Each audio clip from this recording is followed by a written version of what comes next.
আমরা প্রত্যেকেই কম বেশি ঘুরতে যাই বা ঘুরতে পছন্দ করি। বাসে ট্রেনে ট্রাভেল করার সময় আমাদের সোপ পেপারের প্রয়োজন হয়। তখন কিন্তু অনেক টাকা খরচ করে আবার সোপ পেপার কিনতে হয়।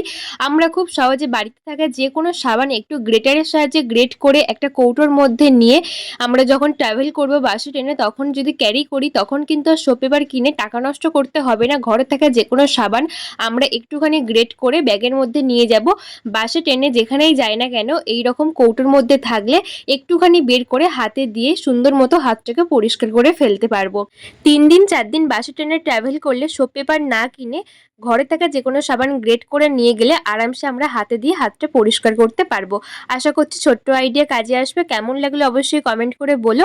আর নতুন বন্ধু হলে একটা সাবস্ক্রাইব করে আমার পাশে থেকো। আর এইভাবে কিন্তু সুন্দর মতো আমার হাতটা পরিষ্কারও হয়ে গেল। বিনা কারণে সোপ পেপার কিনতে হলে না বা কোথাও গিয়ে সোপ পেপার কেনার জন্য খুঁজতেও লাগবে না। আশা করছি টিপসটি কাজে আসবে। টাটা বন্ধুরা।